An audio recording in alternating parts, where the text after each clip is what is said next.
빛깔대로 자기 삶을 살아가는 것, 그럴 수 있는 환경이라고 믿고. 대안학교를 다닌다는 이유 하나만으로 졸업장이 안 나온다는 게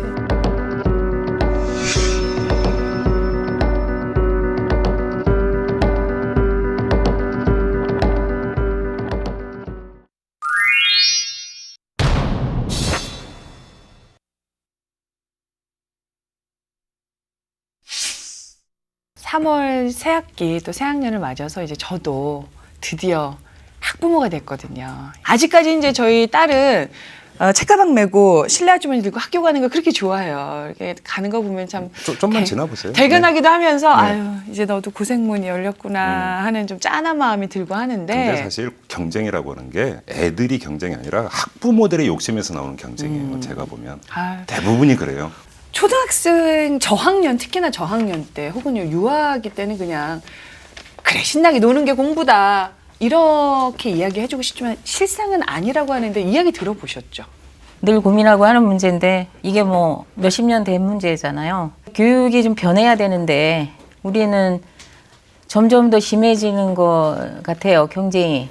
제 아이 같은 경우는 큰아이가 네. 초등학교 다닐 때 아빠 저는 평가받는 게 싫어요 그러더라고요. 학교에서나 학원에서나 선생님이 저 공부 잘했다고 칭찬받는 것도 싫고 어머.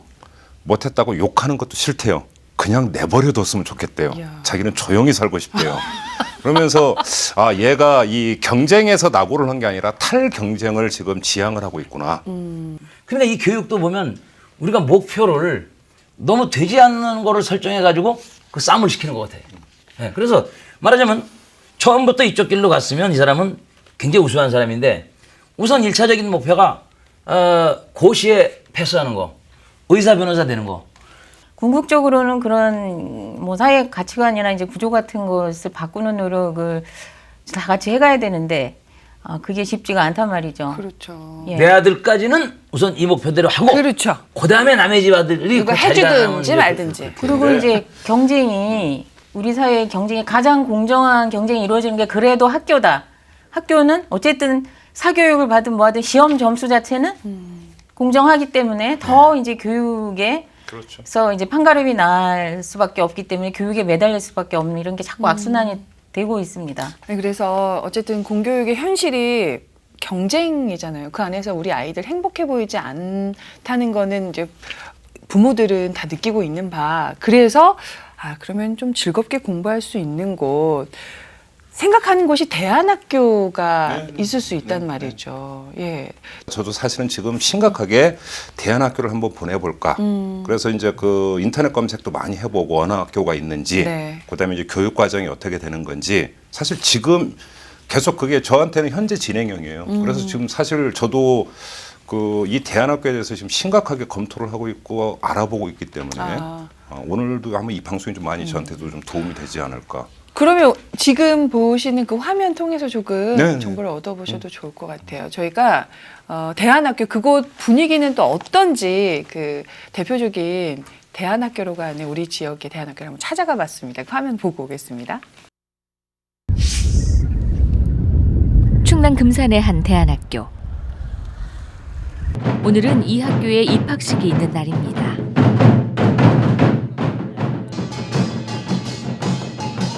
입학하는 후배들을 맞이하기 위해 선배들이 축하 공연에 나섰습니다. 이어 입학을 축하하는 메시지가 담긴 선배들의 영상이 상영되고 여느 학교 입학식과는 사뭇 다른 풍경입니다.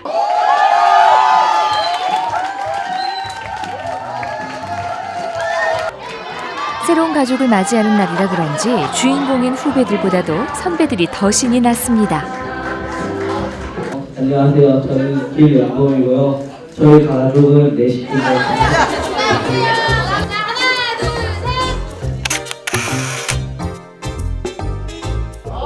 대안학교 입학까지 고민이 많았을 부모들. 이 학교를 선택한 이유는 뭘까? 그냥 아이가 있는 빛깔대로 자기 삶을 살아가는 것, 그럴 수 있는 환경이라고 믿고 지금까지 왔고요. 기대하는 것도 걱정하는 것도 없어요. 네. 30여 세대가 모여 사는 숲속마을 금산 간디학교는 그 안에 자리 잡고 있습니다. 학교 건물과 기숙사, 식당이 있는 마을 그 자체가 캠퍼스인 셈이죠. 올해로 개교한 지 12년이 된 이곳은 한 학년이 20명 내외에 불과한 규모가 작은 학교입니다. 6학기 교육과정으로 운영되는데 오전엔 지식교양 수업을, 오후엔 농사짓는 작업장 수업이나 특성화 수업을 합니다. 개학 첫날, 이번 학기에 진행될 수업에 대한 오리엔테이션을 들어볼까요? 이동수단 이외에 자전거로 할 수 있는 여러 가지 일을 한번 실험적으로 해보는 수업이야. 자전거 발전기로 뭐 영화제나 자전거를 할수 있을 이용해 수도 다양한 있고, 사고를 그리고 해보는 에코바이크 재원에 프로젝트? 있는 자연생태학교에서 환경을 생각하는 자전거 독특한 프로젝트, 수업에 그 학생들은 자전거 여행 호기심 어린 코스를 좀 만들어 표정입니다. 달라고 하는데 쌤, 그 무한도전에 자전거 발전하는 거 봤어요? 막 무한도전에 옛날에 무슨 지구 무슨 특집이라면서 자전거 발전기를 쫙 돌렸거든요. 이곳 학생들에게 학교 수업은 단순히 듣는 게 아니라 자신들의 의견을 자유롭게 나누는 시간입니다. 프로젝트에 우리가 참가하는 걸로 하고 가장 중요한 것은 이런 음식을 같은 시간 다른 반에선 야채 가게 프로젝트 수업이 한창입니다. 한 학기 동안 농사를 지어보는 수업이죠. 그래서 계획은 또 이제 한 학기가 끝나면 한 학기 끝날 무렵에는 우리가 이제 재배한 걸 가지고 요리를 하면서 요리해서 먹으면서 끝나는 겁니다. 농사 한 번도 안 해봐서 직접 기르고 판매하는 게 고구마를 또 태준이는 방울토마토 아스파라거스 전 채소 말고 hen근쌤의 농사 실력을 키워드리겠습니다. 농사 배틀 누가 더 농사를 잘하나, 농사 배틀 누가 더 촌에 더 살았나, 한 수 가르쳐 드리겠습니다. 작물을 키우려면 준비를 해야겠죠. 의욕이 넘치는 학생들, 올 한 해 고생 꽤나 하겠네요. 영양분이 어떤 거고 자고 일어나면 그냥 1분 도착. 이번 수업은 이름도 생소한 키노쿠니 프로젝트 수업. 아니 이게 사실 일본 지진 난 이후에 일본 많이 여행 와 달라면서 그런 홍보 영상이었단 말이야. 근데 일본 여러 곳 촬영 잘 해놔서. 잠이 개련한 일본 대안학교와의 교류 행사에 필요한 준비를 하는 수업입니다. 맞아. 그런데 선생님이 보이질 않네요. 우리가 가고 싶어. 좀 도움 주시는 선생님 뒤에 계시고 그다음에 주에 제가 진행하는 프로젝트 수업. 정규 수업을 학생이 진행한다? 전에도 이런 프로젝트를 진행해 준비해 보신 적 있으세요? 아니요, 지금 처음이에요. 부담되진 않으세요? 응, 완전 부담돼요. 선생님이 하는 것보다 좀 편해요. 말하는 거나. 그리고 약간 여기서는 보통 선생님이 하면 강의식이나 아니면 선생님이 하자는 대로 약간 되는 게 있는데 여기는 거의 회의로 막 하고. 여기 진짜 약간 동남아 같아. 일본이 생각보다 땅이 정말 넓단 말이야. 이번엔 드럼 소리를 따라 학교 밖에 위치한 또 다른 수업장에 가봤습니다.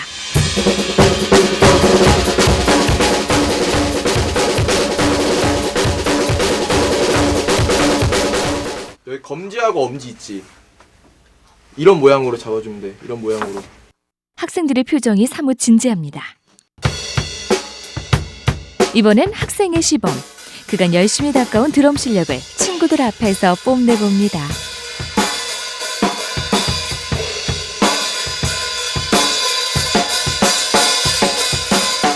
원래 꿈이 뭐 드럼 쪽이에요? 드럼 쪽은 아닌데 아직까진 취미인데 그래도 좀 전문적으로 해보고 싶은 마음은 있어가지고. 어떻게 선생님 어떠신 것 같아요, 실력? 네, 잘 쳐요. 네, 여기는 주업이 아니고요. 네, 주업은 이제 밴드 쪽으로. 제가 사실 여기 학교 졸업생이거든요. 네, 그 이제 그 연주를 타가지고 후회를 한 적은 없어요. 대안학교로 나온 것에 대한 후회를 그러니까 후회를 한 적은 없거든요. 왜냐하면 뭔가 제가 어떤 기술을 쌓기보다는 자기 공부를 굉장히 많이 한 것 같아요. 그래서 내가 좋아하는 것과 행복한 그 이제 뭐랄까 것을 여기서 찾았으니까 되게 만족스럽죠. 3년 동안. 이 학교의 프로그램 중 하나로 3학년 땐 졸업 논문을 준비하는데요. 학교 생활을 돌아보며 가장 절실한 주제를 정해 다양한 형식으로 논문을 발표합니다.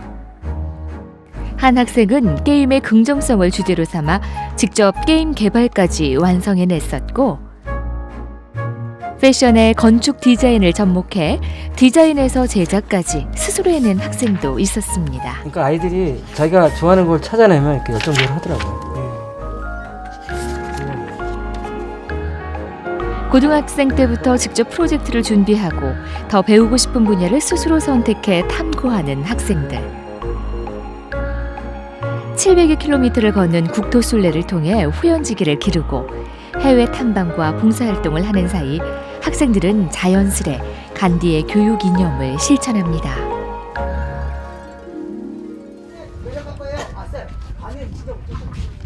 사실 이곳을 찾는 학생 중엔 기존 공교육 제도를 견디지 못해 오는 경우도 있었습니다. 기존 학교가 싫었던 이유가 있나요? 도시보다 학교 폭력이 엄청 심해요. 드러나는 것보다 4일 동안 제대로 못 걸어 다니고 막. 근데 엄마 아빠한테는 축구하다가 다쳤다고 거짓말 치고. 그렇게 자신이 다니던 학교를 뛰쳐나올 수밖에 없던 그에게 대안학교는 어떤 곳일까? 여기는 다 가족 같고 다 선생님도 다 가족 같고 네, 그래서 다 좋아요. 훨씬 부모님 같으시죠. 훨씬 친구 같고 몸은 하나인데 막 엄청 많은 일을 하고 있어요. 그러면서 애들이랑 장난도 치면서 웃고 떠들고 이렇게 일을 하고 있어요. 대단하신 분들 같아요. 10여 명에 불과한 교사가 고등과정 60여 명을 전부 담당하다 보니 사실 힘든 점도 있습니다. 저희가 비인가 대안학교이기 때문에 전적으로 학부모, 학비에 의존을 해야 되니까 재정 문제죠. 아이들의 욕구를 다 충족시키지 못하는 부분. 또 하나 여기서 이제 일하시는 선생님들의 어떤 복리 후생도 다른 학교에 비해서 많이 떨어진다는 것.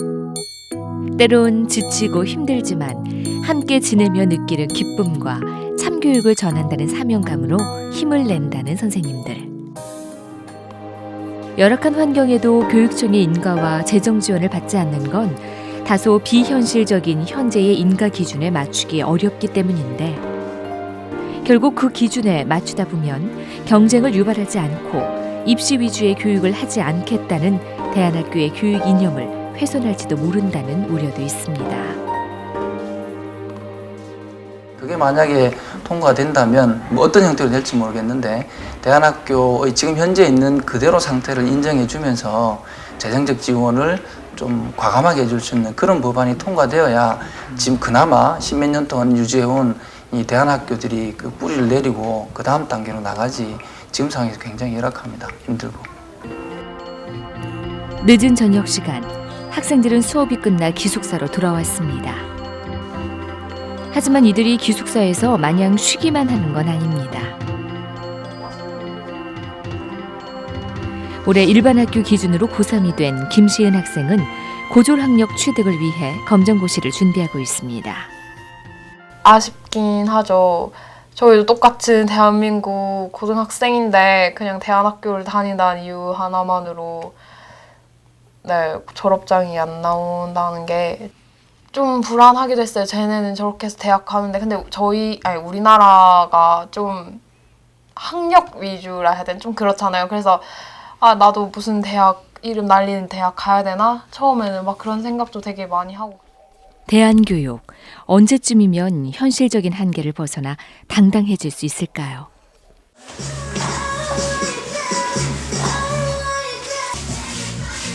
꿈을 가져라 하는데 꿈만 가지고 되는 일도 아니고 실질적으로 그 아이들이 꿈을 가지도록 그리고 또 살면서 그런 것들을 계속해서 실천할 수 있는 그런 학교의 장이 필요한데 그런 장이 전혀 없지 않습니까?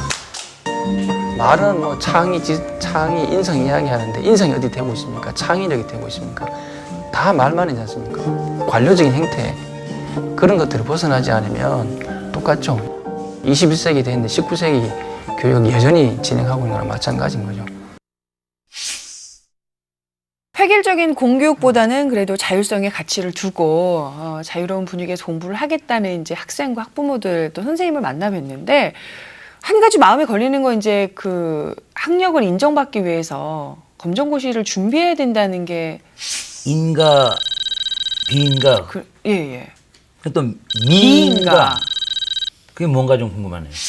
대안학교 쪽에서는 우리는 안 받는 것이다. 그 법에 안 들어가겠다. 제도에. 뭐 그런 의미고 교육 당국에서는 당연히 공교육은 이런 제도 속으로 들어와야 되는데 뭔가 미달하는 법에 벗어나 있는 그 인가를 받기 위해서는 대안학교가 이제 자체적으로 설정한 뭐 교과 과정이라든지 이런 것들이 바뀌어야 되기 때문에 그러는 거죠. 그렇죠. 이제 정한 기준이 있죠. 네. 그 중요한 게 예.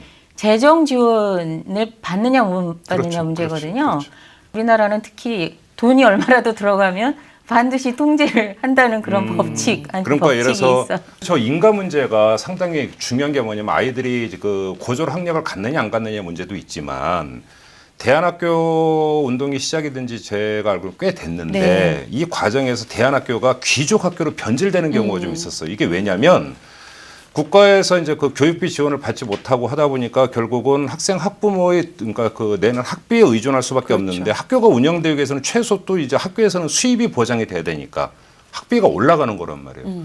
부잣집 아이 아니고서는 대안학교를 가고 싶어도 못 가는 이런 경제적인 문제가 또 발생을 했어요. 이건 사실은 아이러니 아닙니까? 우후죽순으로 생겨나는 대안학교에서 어떤 것이 정말 좋은 것이고 아니면은 또 그냥 말뿐인 허울뿐인 질이 떨어지는 그런 규제는 학교도 예 있을 수 있으니까요. 반드시 해야 되고 또 국가적으로 어떤 그 일정한 기준과 통제와 그 반드시 그건 필요할 겁니다. 탈학교, 학교에서 떠난 학생들이 6만 명에 달한다고 하니까 네. 이거는 결코 적은 숫자가 아니에요. 근데 그렇죠. 이 6만 명이 전부 다 이른바 비행 청소년, 학교에서 사고 쳐서 그러면 뭐 자퇴하거나 뭐 퇴학당한 아이들이냐, 꼭 그것만은 아니거든요. 사회적으로 시선이요. 대안학교를 다니는 학생, 탈학교를 한 학생은 이퀄 문제야. 라는 인식들이 있어서 대안학교 좋다. 우리 아이가 즐겁게 공부하는 곳에서 공부를 시키자 하지만 막상 대안학교를 우리 지역으로에서 유치를 하자 하면 문제학교를 우리 지역에 받을 수 없다. 이런 생각들이 있더라고요. 처음에 대안학교를 시작한 이유가 문제 학생을 하는 곳이 대안학교다. 이렇게 출발을 했기 때문에 그 뭐 동네에서 그 대안학교 만든다 그러면 민원 들어오고 그러는 네. 게 이제 그런 폭력 쓰고 이런 거로 생각을 하는 고정관념이 있어요. 근데 대안학교도 양극화된 것이 지금 돈 없으면 못 가는 대안학교가 사실은 더 많습니다. 숫자로는. 많아요. 네, 많아요, 진짜. 보시는 것처럼 대안학교는 교실 분위기부터 기존 학교와는 다르지 않습니까? 누워서 수업을 듣기도 하는군요. 전국의 대안학교는 비인가를 포함하면 200개가 넘을 것으로 추정되고 수용 인원은 10,000명 안팎입니다. 반면에 학교 생활 부적응 등을 이유로 올해 학교를 떠난 학생들은 고등학생만 34,000명으로 학년이 높을수록 증가하고 있습니다. 지난 4년 통계를 보면 26만 명을 넘었는데요. 다시 말해 현재 운영 중인 대안학교로는 기존 학교를 떠난 학생들을 제대로 수용하기에 턱없이 부족한 실정입니다. 경제적인 부담을 주고 귀족학교 소리 듣는 게 왜 그러냐면 정부에서 설정한 그 어떤 시설 기준 같은 거 학교에 운동장 넓이가 얼마 있어야 되고 이러다 보니까 그거를 충당하려면 돈이 필요하니까 그 학생들에게 부담이 되는 게 아니냐. 그러니까 어떤 그것을 좀 현실적으로 완화시켜 줄 수 있는 그것은 이제 우리가 좀 생각해 보자 되지 않나. 지금 그 새로이 만들어진 그 규정에서는 아까도 말씀드렸지만 굉장히 완화가 됐습니다. 그렇다고 하더라도 여전히 그 제도권으로 일단 들어가면 그 자신들이 추구하는 교육 이념의 훼손을 받을 것이다라는 우려가 굉장히 강합니다. 교육청에서 간섭하고 뭐 통제할 수 있지 않느냐. 그렇죠. 예. 이제 아쉬운 근데 딜레마예요. 그분들도 경제적으로 굉장히 어렵거든요. 대안학교를 운영하는 주체와 교육 당국이 서로가 머리 맞대고 협의를 해가지고 서로가 대안학교를 운영하는 주체 입장에서는 자신들의 어떤 교육 철학이나 교육 지향을 훼손되지 않는 수준에서 받아들일 수 있는 여지. 그다음에 또 교육 당국은 그런 대안학교가 지향하는 것을 또 존중해 주면서도 국민 공통 기본 교육 과정이 일정하게 또 스며들 수 있는 여지. 그 합의점을 도출하는 게 제가 볼 때는 최우선 과제인 것 같아요.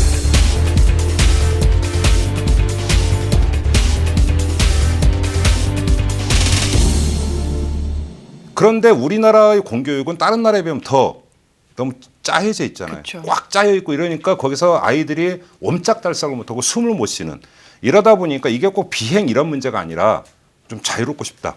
이 나이에 자유롭게 여러 가지 경험도 하고 생각도 하고 미래 꿈도 꿀 수 있어야 되는데 맨날 국영수 참고서만 파야 되느냐 이런 문제의식을 갖고 있는 학부모와 학생이 계속 늘어나니까 제가 볼 때는 대안학교는 좋은 방향으로 유도를 해서 저는 오히려 활성화시키는 게 우리나라 전반적인 교육의 어떤 다양성이라는 측면에서 저는 되게 중요한 가치라고 생각을 하거든요. 근데 사실 교육 당국에서는 이 현실을 잘 모르는 것 같아요. 지금 인식 자체도 대안학교라는 곳은 문제가 있는 아이들이 다시 공교육으로 돌아오기 위해서 잠시 맡아뒀다가 되돌려보내기 위한 그런 대안학교도 있어요. 그러니까 위탁형이라고 이제 독립형 대안학교잖아요. 저런 간디학교나 이제 그런 네. 게 있고 공교육에 적을 놔두고 이제 문제를 일으키는 감당이 안 되는 애들은 그 위탁형 대안학교라고 교육청에서 지정을 합니다.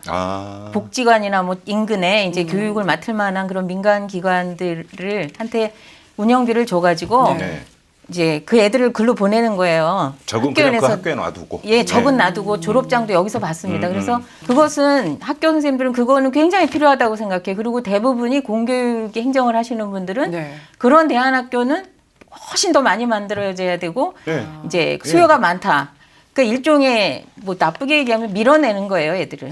근데 이제 얘네들이 퇴학 직전이라든지 이런 애들이 있어요. 아주 심각한 애들. 그러면 학생 입장에서는 퇴학당해서 졸업장을 못 받느니 그런 데 가서 이제 좀 교육을 받고 와서 졸업장을 주는 형태니까 그거는 현장에서 호응이 굉장히 좋습니다. 근데 그런 학교가 지정되는 걸 동네에서 싫어하는 거죠. 그런 거 지정을 받거나 국립형으로 그런 걸 만들면 동네에서 집값 이제 떨어진다고? 예, 어디서나 이제 순조롭지가 않아요. 이미지가 안 좋다 이렇게 그게 되는 님비 거죠. 현상이죠, 그러니까. 네네. 진짜 그거는 좀 문제가 좀 있어요. 근데 그 주민 이야기하기 전에 교육 당국도 문제가 있는 게 지금 이 대안학교를 담당하는 부서를 보니까 교가부가 어떻게 돼 있냐면 담당 부서 이름이 학교폭력 단절과 인성교육 지원팀 이렇게 돼 있어요.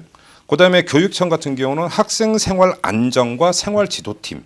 대안학교를 바라보는 교육 당국의 시각이 뭐냐가 이 명칭 하나에 지금 그냥 그대로 담겨 있는 거죠.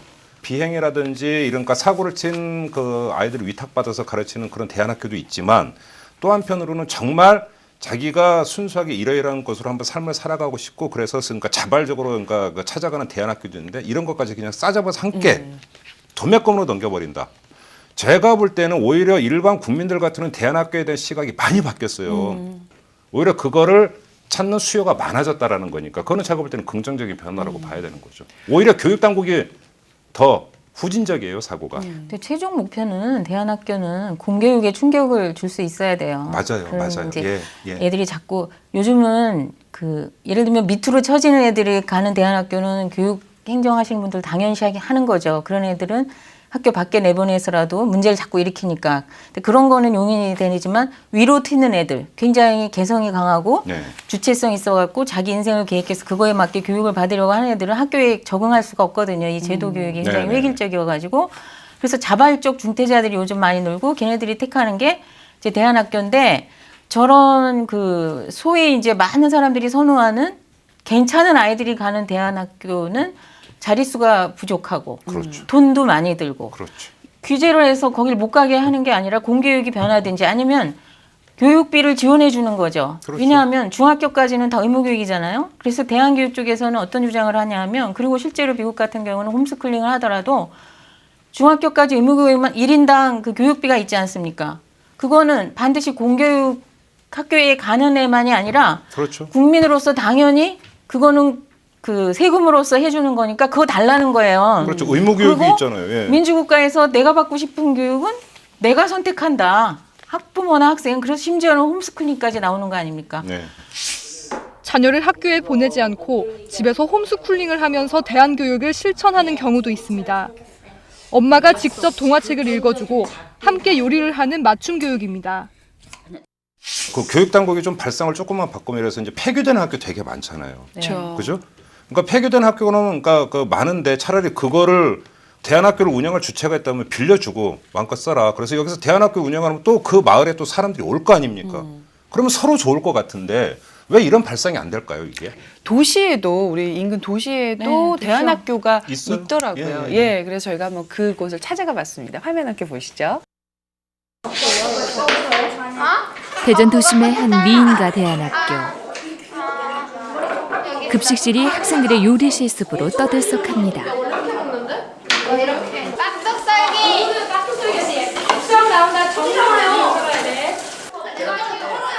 나이는 아직 어리지만 요리하는 그 모습이 어색하지 않습니다. 두부전 부치는 것쯤은 거뜬해 보이네요.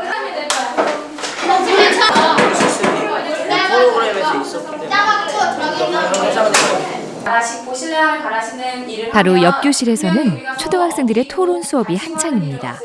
이곳 대안학교는 초등 중등 과정을 교육하고 있습니다. 건이 그 한 줄로 서서 조용히 뛰지 않고 밀치지 않고. 학생 수도 교사 수도 적어서 이곳의 수업은 저학년, 고학년으로 분류해 통합반으로 운영되고 있습니다. 초등 1년부터 중등 2년까지 전교생이 다 모여도 38명에 불과하다네요. 그래서인지 학생들 사이는 친근합니다. 그렇다면 영어, 수학과 같은 필수 교과목들은 제도권 내의 수준과 엇비슷할까? 영어와 달리 수학은 수업 시수가 적어서 따로 공부를 해야 한다네요. 책을 사서 따로 공부를 하고 있어, 집에서. 집에서? 네. 어렵진 않고? 네, 그러니까 입에서 선생님이 설명하시니까 어려우면 몇 번 더 듣고 하면. 초등, 중등 과정 총 38명의 학생들을 교실 3칸에서 교사 6명이 담당합니다. 사정이 이렇다 보니 한 명의 교사가 2-3과목씩을 맡을 수밖에 없고 그만큼 업무가 고된 것이 현실이지만 열이 하나로 어려움을 극복하고 있다 말합니다. 호흡기간 이런 식으로 돼 있어서 여기는 배워서 즐거운 것이라는 인상을 주고 싶은 거예요. 그래서 열심히 해야 돼요. 한 달 수업료는 50만 원 선. 적지 않은 비용을 굳이 들이며 제도권 밖의 대안교육을 시키는 이유는 뭘까요? 학력적인 부분이 어떤 꼭 규정된